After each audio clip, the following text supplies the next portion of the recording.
Welcome to Goals House. I'm Kevin McAllister. I'm an associate editor at Protocol, coming to you from Goals House here in New York. We're back with Goals House Kigali today, continuing the conversation on how science, tech, and innovation can help advance the global goals agenda in Africa. I'm delighted to be talking today with Paula Ingabire, the Rwandan Minister of ICT and Innovation. And I'm looking forward today to a discussion on the important role that you hold on Rwanda's digital transformation, as well as the broader continent's incentive to put tech and innovation at the center of post-pandemic recovery and achieving the SDGs. Paula, thanks so much for taking the time to talk with us today and for hosting Goals House in Kigali. Thank you. Thank you for having me today. Well, I have to start in the place that every conversation in 2020 does, around the pandemic, around digital transformation. For months at Protocol, we've been hearing CEOs and CIOs in the private sector consider the pandemic as kind of this great accelerator for digital transformation projects. In your role and in the public sector in Rwanda, how do you kind of see that playing out? Are there any areas that have really accelerated most as the last few months have played out? Thanks, Kevin. I think typical of many countries, we've also been privileged to find different ways of leveraging technology in our response to the pandemic. And thanks to the investments that had been made in the past 10 to 15 years, one in terms of laying out the required connectivity infrastructure, but also on one hand, when you look at on the health side, even the ability to afford universal healthcare coverage for our citizens. So the combination of both investments came in handy when we were hit hard by the pandemic, like many countries, and were able to cash in and leverage those kind of investments. And what we've seen over the past few months as we dealt with the pandemic and tried to contain the spread is the different technology solutions that have been at play. And I'll just mention a few. For one, I think looking at how many businesses across the country, even the government more specifically, we were all trying to minimize the disruption that came with the pandemic through remote working tools, which wouldn't have been possible if it hadn't been for those past investments in our connectivity infrastructure. But also even the investments that had been made from a business point of view to push for a cashless economy, putting in place some of those foundational digital payment infrastructure was also very helpful in really rallying the entire Rwandan population to embrace digital payment channels as a means of reducing the spread of the COVID-19 virus, but at the same time, even as we put in place measures of socially distancing and really thinking about what are those reasons that we would ordinarily have that would make it so difficult to socially distance. On the health front, we've also been able to register a great progress in terms of how we have been leveraging technology. We're using robots to help our frontline health workers with some of the mundane routine work, like taking temperature for large scale areas where we have many people moving in and out. But at the same time, we think our frontline health workers are more prone to being infected because of that interaction they'll have with people that have already been infected. And so reducing that in-person interaction, but also allowing for the robots to support in their work has been very helpful.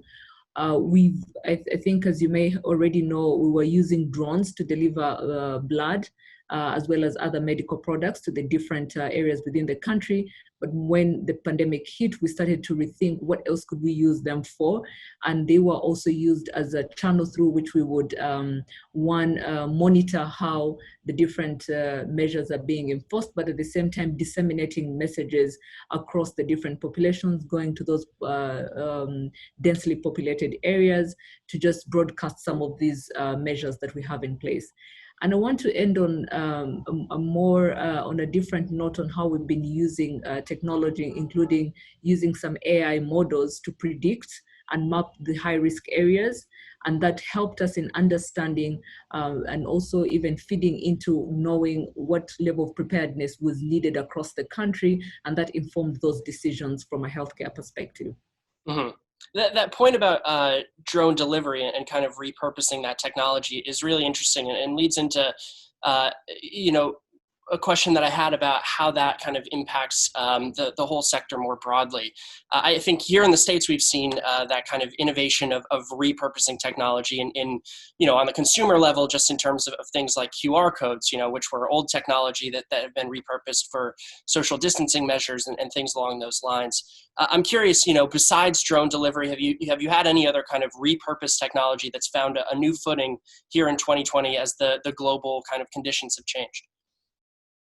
I think to a large extent, what we're also seeing, not more like repurposing, but I think it's really seeing what other opportunities, things that we haven't been using it for. I think I could also look at the use of USSD technology, just like many developing countries where smartphone penetration is still very low.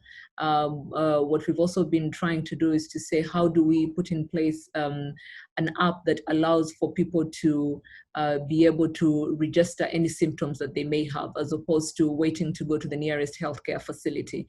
And so leveraging the mobile technology and thinking about the fact that many of our populations, especially in the rural areas, may be having basic smartphones, we had to think about how do we use the USSD technology to really support that effort of self-screening, which would then, feed into the data that our community health workers would need to be able to reach out to these people and have them tested and make sure that it's not the virus or it's something else that they could be suffering from.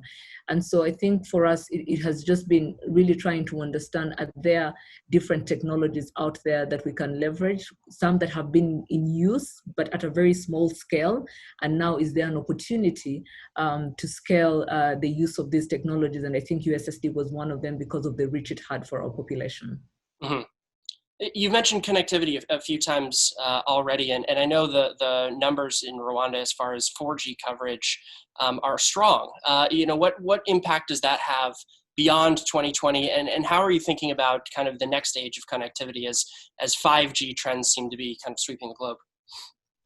I think for us, while our coverage stands, the numbers, are good. We have, when it comes to 3G, we have over 97% coverage, and when it comes to 4G, it's around 98% coverage. But I think coverage is one thing. The other thing is access and adoption. And so what has also the silver lining of the pandemic and also the use of technology is that it has, on one hand, it has been able to allow us to fast track some of the already existing pipeline initiatives that we had that were really targeted and geared towards how do we push for adoption and accessibility of these connectivity solutions. Now, the other area that we've also been keenly focusing on is the last mile solutions. Because in as much as there's coverage across the country, what are those last mile solutions that are affordable and accessible even for some of our people that are at the bottom of the pyramid, making it useful and meaningful for them to use these technologies. Then you're looking at the cost of devices. It's one thing to have coverage, but if people don't have the right devices that will help them to access, to make use of this connectivity infrastructure, then that's why you start to see adoption being lower and not commensurate to the efforts of investments that have really been made in rolling out this infrastructure. And then the other aspect is around digital literacy. Which we felt like these are things that we need to be looking at. You have the right devices, the right cost of devices, then you also have the right skills that will enable you to make use of this infrastructure and devices, and most importantly, having the right content and services that will push the demand and drive the adoption of this investment that has been made. And is that investment kind of focused around cities, around smart cities, around connectivity in urban areas? So interestingly, that you mentioned smart cities, I think for us, our focus even with our smart city master plan is not just on cities. We like to look at it as smart cities and communities because we're looking at equitable and inclusive growth. And so, yes, while the demand in cities may be there, the purchasing power is there, we are also more focused on how do we ensure that the same investments are being made in the rural areas. Because from a business perspective, for many of our private sector partners, they will be focusing on those communities where the purchasing power is, but also where it makes business sense. So government has to meet them halfway to say, where does it not make sense for a private investment, and how can government put in some skin in the game to ensure that there's that inclusive deployment of infrastructure, there's that inclusive accessibility of services, and also building of literacy, especially in the rural areas. Mm-hmm. And as far as smart cities goes, as far as those communities, as you mentioned, are there kind of guidelines that you're looking for, other cities around the globe, other communities around the globe that you're looking at as kind of the bellwether for success as you build out all these initiatives? Yes, there are a number of places that we definitely are benchmarking, just looking at the range of the kind of solutions. Because when you look at our smart city master plan, some of the pillars that we are focused on is how do we deliver smart and efficient services, how do we promote localized innovation for social and economic development, but also how do we promote smart governance and planning. So those three key thematic areas are what drives the kind of benchmarking that we're doing across the world to understand what is being put in place. But also what we are focused on is to say what makes sense for Rwanda. Where do we see some low-hanging fruits that can create immediate impact as we build out the other areas where we can massively scale the smart cities applications. And what we have now so far, when we look at mainly the cities, but also what we call secondary cities, smart mobility solutions have been what we can call a low-hanging fruit in terms of thinking about improving commuter experience, thinking about promoting the cashless economy, and just ensuring that we have a more intelligent transport system across the country. And the other area that we're looking at is around air quality monitoring systems, which again, they may make a lot of sense around cities and industrial areas, because that's probably where you're going to have the most pollution coming from. But at least what we're also doing is how do we make sure that it's an inclusive effort that is looking at the whole country. Another aspect that is still central to our cities and our secondary cities and main city is the aspect of smart waste collection. Today, when you go around the city of Kigali, for example, we have different companies that collect waste from homes and dispose of it. And so what we've been doing is to build a system that allows for integration of some of these IoT devices that will allow to know for these companies to know which communities are ready for waste collection. And once that is done, thinking through from collection, disposal, up to processing of waste, that will allow us to go beyond just the waste collection aspect, but also thinking with the different kinds of waste, depending on how they've been disposed of, what can we generate? Can we generate manure? Can we generate energy? And all these kind of things. So these are some areas that we're looking at, most importantly. And lastly, it's even thinking about a command control system that allows us to have a dashboard that gives you real-time data on how are these various solutions that we're already deploying, how do they help to contribute to the broader vision of using technology and data to make better decisions that will improve the quality of life.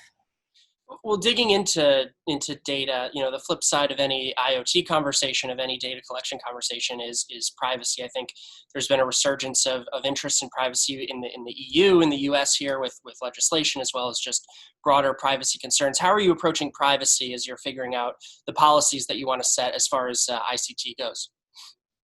So interestingly, we've had a couple of instruments that in a way have been, responding to the issue of privacy and protection, data protection and privacy, but not very holistically.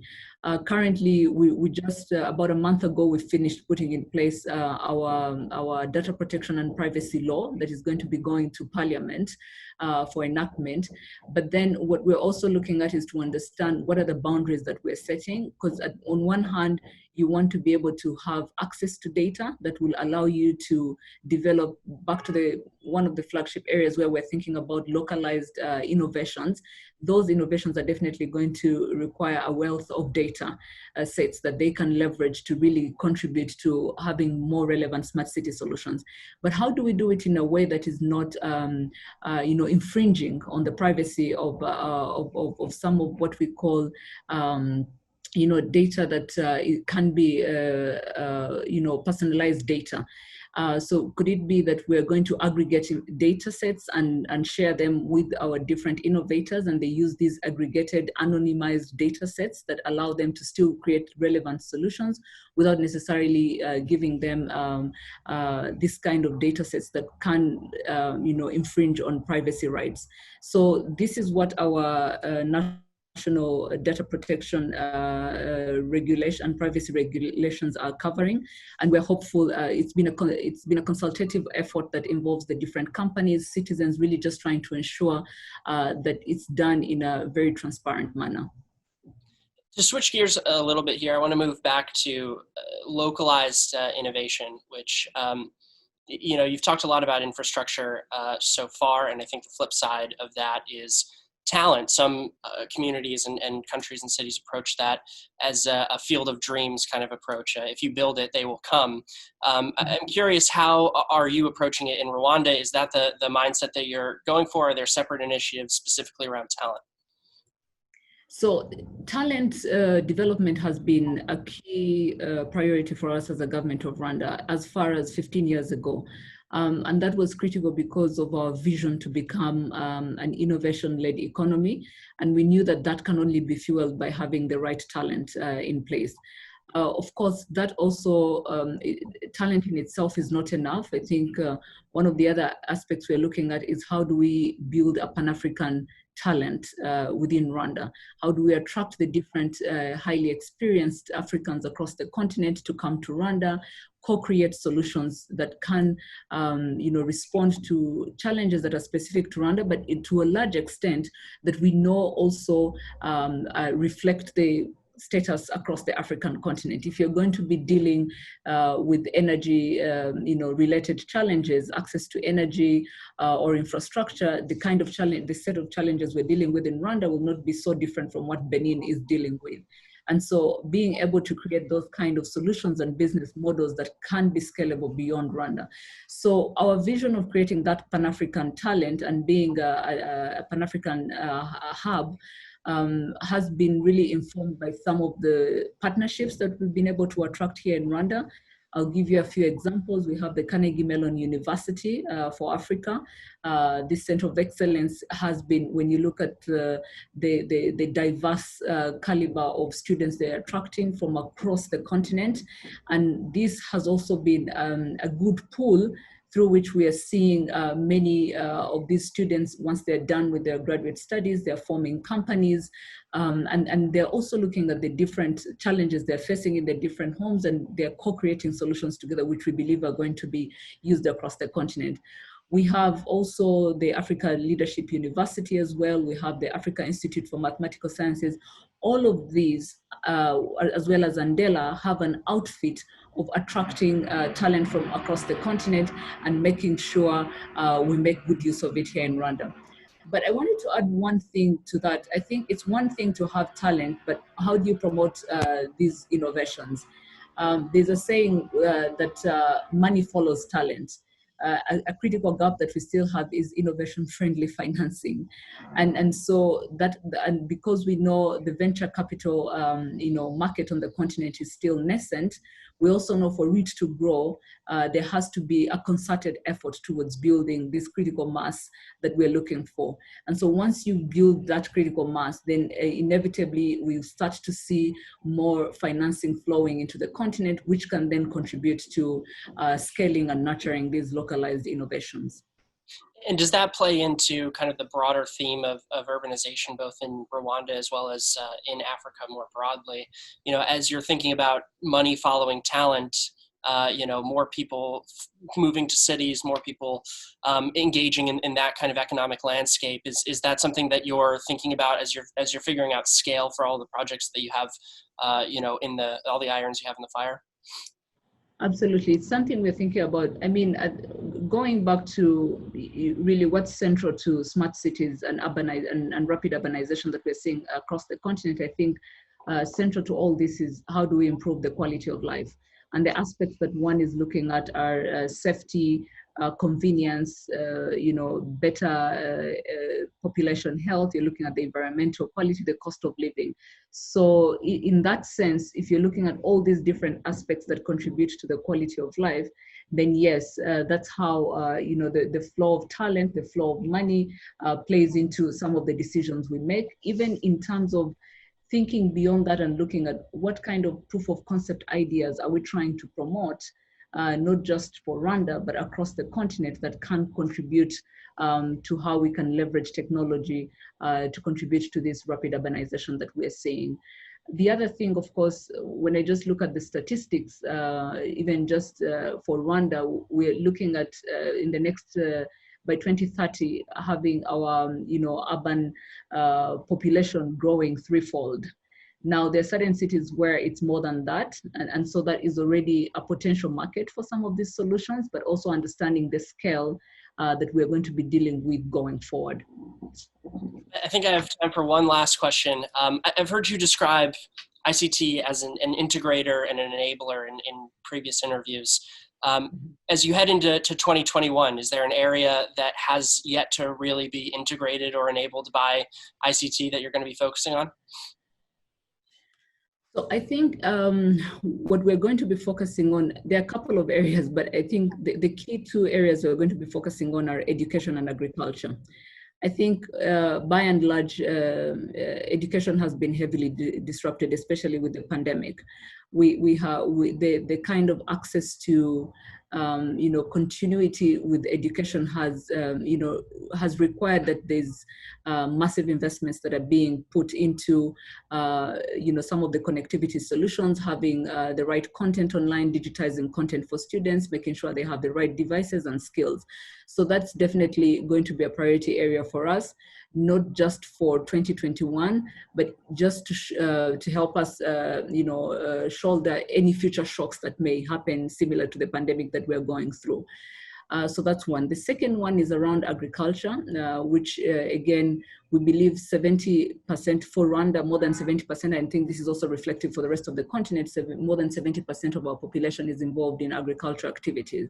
So if we're going to think about technology being integrated in all aspects of the society, thinking about how technology is going to respond to the people at the bottom of the pyramid, I think agriculture gives us that opportunity to create those kind of solutions that will resonate with making sure that no one is left behind as we continue to integrate ICT into our society and digitizing all the economies across the continent. Well, I think we're all looking forward to seeing that. And with that, I just want to extend a huge thank you to you, Paula, and to the Ministry of ICT and Innovation for hosting this fireside chat from Goals House in Kigali. It's been a great insight into, you know, Rwanda's progressive approach to digital transformation, as well as kind of what's on the horizon for, you know, the region more broadly. So I'd also like to thank everyone across the Goals House network for joining us. A quick plug for protocol.com. We have a sustainability focused expert roundtable that published on Thursday. Please feel free to go check it out. And thank you once again for your time. Thanks, Kevin.